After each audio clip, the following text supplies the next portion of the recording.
तो नमस्कार। आज हम बात करेंगे एक और सरकारी योजना की, जिस योजना का नाम है आयुष्मान सहकार योजना। आयुष्मान सहकार योजना ये है देश के केंद्रीय मंत्री, है ना, जिन्हें agriculture and farmer welfare minister कहा जाता है। इनका नाम है माननीय नरेंद्र सिंह तोमर। माननीय नरेंद्र सिंह तोमर, ठीक है। तो अगर माननीय नरेंद्र सिंह तोमर जी ने अगर इस स्कीम को लॉन्च किया है, तो कहने का मतलब ये है कि ये जो स्कीम है, ये वाली जो स्कीम है, इस योजना का जो सीधा साधा सा तात्पर्य यह है कि यह जो है इस स्कीम की रिस्पॉन्सिबिलिटी है आपकी ministry of agriculture and farmers welfare. ये इसकी एग्जीक्यूटिव मिनिस्ट्री है, ठीक है। उसके बाद में इस मिनिस्ट्री ने इस योजना का जो क्रियान्वयन है, उस क्रियान्वयन के लिए एनसीडीसी मतलब होता है नेशनल कोऑपरेटिव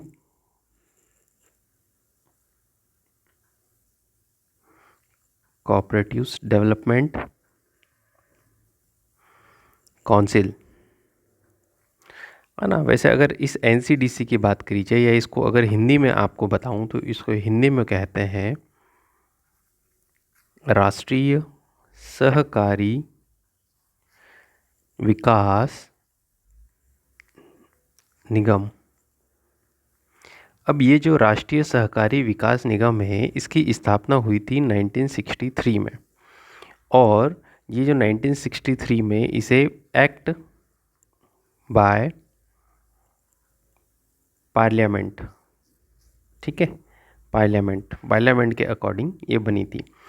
अब ये जो एनसीडीसी है, ये देश में देखो, असल में क्या है कि ये जो सहकार योजना है, क्या नाम है, ये जो सहकार योजना है, इस सहकार योजना का जो मूल उद्देश्य है, उस सहकार योजना का मूल उद्देश्य क्या है? इसका मूल उद्देश्य ये है कि देश में स्वास्थ्य सेवा के बुनियादी ढांचे, जिसे आप अंग्रेजी में बोलते हैं बेसिक स्ट्रक्चर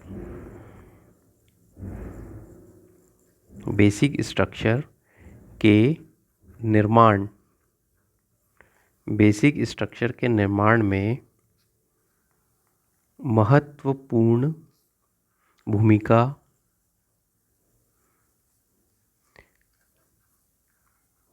निभाए जाने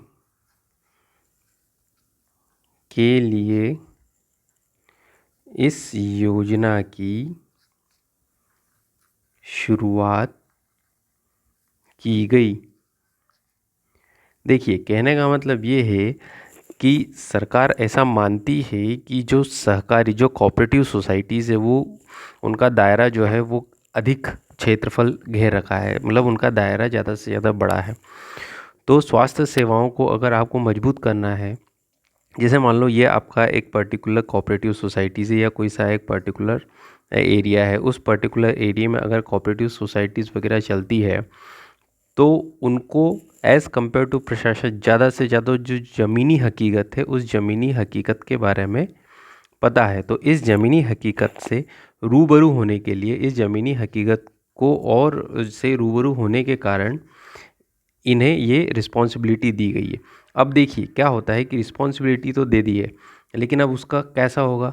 तो इन समितियों को जो है एक फ़ंड अलॉट किया जाएगा ऋण के रूप में। किसके रूप में? ऋण के रूप में अलॉट किया जाएगा। और वो जो कुल राशि रहेगी वो रहेगी आपकी 10,000 करोड़ रुपए, ठीक है। और अगर इसका जो कोर है, ये केरला मॉडल के ऊपर बेस्ड है। किसके ऊपर बेस्ड है? केरला मॉडल के ऊपर बेस्ड। तो देखिए, कुल मिलाकर के ऐसा है कि इस योजना से आपको 3 से लेकर के 4 प्रश्न बनते हैं। सबसे पहला तो प्रश्न यही है कि आयुष्मान सहकार योजना किस मिनिस्ट्री के अंतर्गत आती है? तो आप उसमें बताओगे कि ministry of agriculture and farmers welfare, ठीक है, पहला क्वेश्चन। दूसरा क्वेश्चन ये बनता है कि आयुष्मान सहकार योजना का क्रियान्वयन किस एजेंसी द्वारा किया जाएगा? तो क्रियान्वयन होगा एनसीडीसी के द्वारा, जिसे आप हिंदी में बोलोगे राष्ट्रीय सहकारी विकास निगम। ठीक है, यह आपका दूसरा प्रश्न होगा। तीसरा प्रश्न अगर आपसे बनता है कि राष्ट्रीय सहकारी विकास निगम की स्थापना कब हुई थी, तो आप बता सकते हो कि इसकी स्थापना 1963 में हुई थी।